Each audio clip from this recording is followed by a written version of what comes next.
Mga kaibigan, maligayang pagdating sa aking bagong explanation video.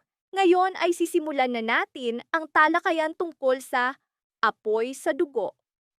Kung nagustuhan ninyo ang video, huwag kalimutang mag-subscribe sa aming channel na Series Explained PH. Para sa mga nanonood mula sa Facebook, ang link ng aming YouTube channel ay nasa video description. I-click lamang ang link at mag-subscribe upang makatanggap ng lahat ng mga update.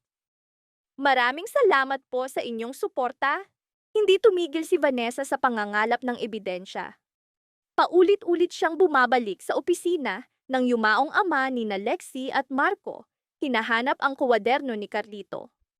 Sa loob nito ay maraming pangalan at isang numero. Ang huling tala niya. Ibinigay ni Vanessa ang numero kay Lorraine na ipinasa naman kay Fons.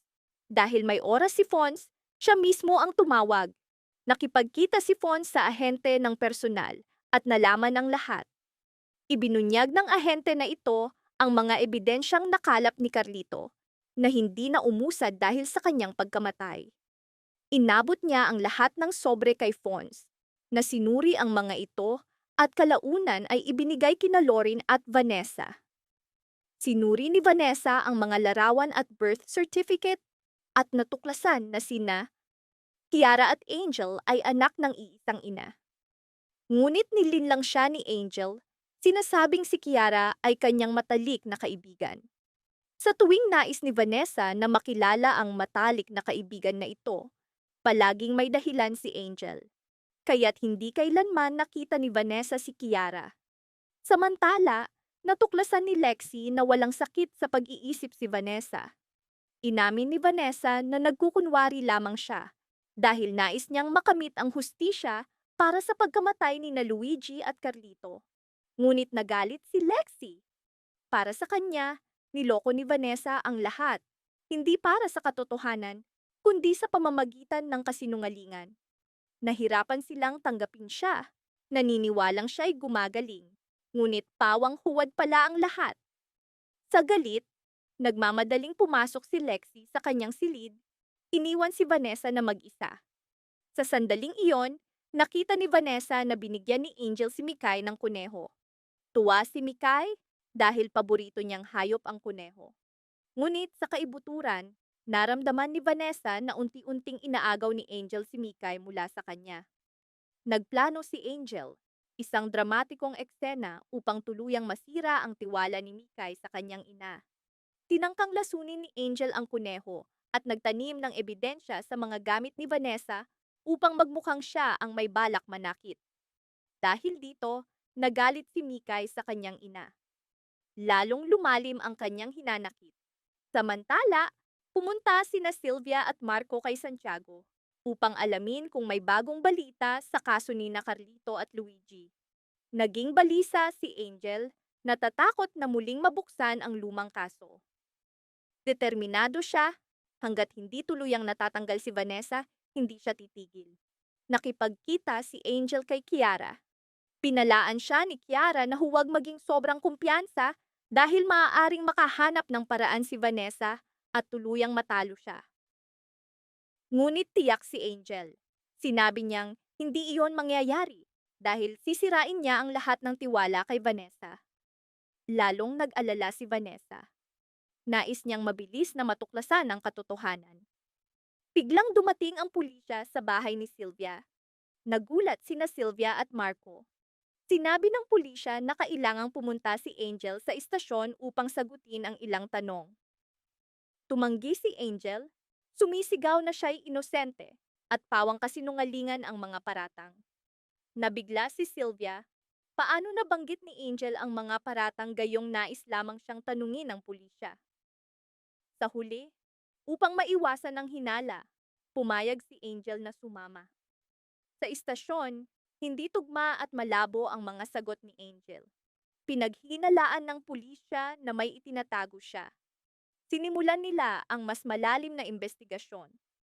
Palihim na sinabi ni Santiago kay Sylvia na malakas ang hinala nilang may kinalaman si Angel sa pagkamatay ng kanyang asawa. Unti-unti, nagsimulang maniwala si Sylvia na si Angel ang tunay na salarin. At kung mapapatunayan, hindi niya kailanman patatawarin si Angel at titiyakin niyang gugugol siya ng maraming taon sa bilangguan. Samantala, lalong natakot si Angel. Hindi niya alam ang gagawin. Pagkaraan ng ilang araw, lalo pang lumalim ang investigasyon at mas tumindi ang kanyang pangamba. Tawa si Mikay nang bigyan siya ni Angel ng kuneho. Paborito niyang hayop ang kuneho. Ngunit naramdaman ni Vanessa na unti-unting inaagaw ni Angel si Mikay mula sa kanya. Nagplano si Angel. Tinangkang lasunin ang kuneho at ibintang kay Vanessa. Bilang ebidensya, nagtago siya ng papel sa mga gamit ni Vanessa upang magmukhang si Vanessa ang may balak manakit. Dahil dito, nagalit si Mikay sa kanyang ina at lalong lumalim ang kanyang hinanakit. Samantala, pumunta sina Sylvia at Marco kay Santiago upang alamin kung may bagong balita sa kaso ni Carlito at Luigi. Lalong naging balisa si Angel, natatakot na muling mabuksan ang lumang kaso. Determinado siya, hanggat hindi tuluyang natatanggal si Vanessa, hindi siya titigil. Nakipagkita si Angel kay Kiara na binalaan siyang huwag maging sobrang kumpiyansa dahil maaaring makahanap ng paraan si Vanessa at tuluyang matalo siya. Ngunit tiyak si Angel, sinabi niyang hindi iyon mangyayari dahil sisirain niya ang lahat ng tiwala kay Vanessa. Lalong nag-alala si Vanessa. Nais niyang mabilis na matuklasan ang katotohanan. Biglang dumating ang pulisya sa bahay ni Sylvia. Nagulat sina Sylvia at Marco. Sinabi ng pulisya na kailangang pumunta si Angel sa istasyon upang sagutin ang ilang tanong. Tumanggi si Angel, sumisigaw na siya ay inosente at pawang kasinungalingan ang mga paratang. Nabigla si Sylvia. Paano nabanggit ni Angel ang mga paratang gayong nais lamang siyang tanungin ng pulisya? Sa huli, upang maiwasan ang hinala, pumayag si Angel na sumama. Sa istasyon, hindi tugma at malabo ang mga sagot ni Angel.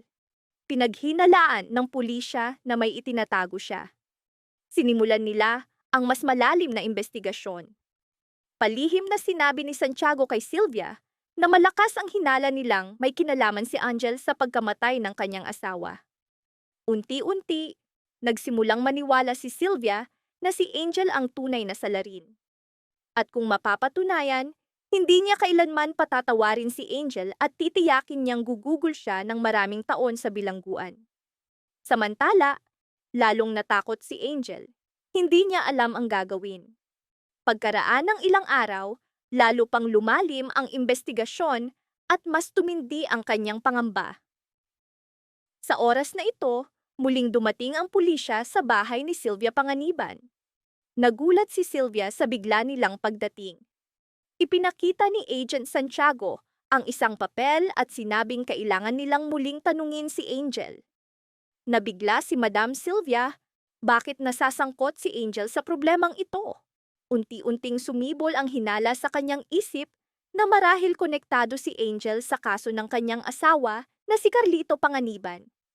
Kaya't mariin niyang sinabi kay Angel, kung wala talaga siyang itinatago, wala siyang dapat ikatakot sa pagsama sa pulisya. Upang maiwasan ang mas matinding hinala, pumayag si Angel na sumama. Bagaman sa loob-loob niya ay lubos siyang natatakot. Bago umalis, tumawag siya kay Kiara at sinabing kailangan nilang kumilos agad dahil baka maunahan sila ni Vanessa. Agad na kumilos si Kiara at nagsimula ang bago nilang sabuatan.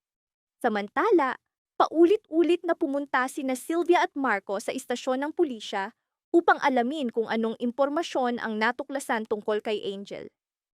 Ipinakita ng investigador ang CCTV footage kung saan nakita si Angel na may kasamang ibang babae.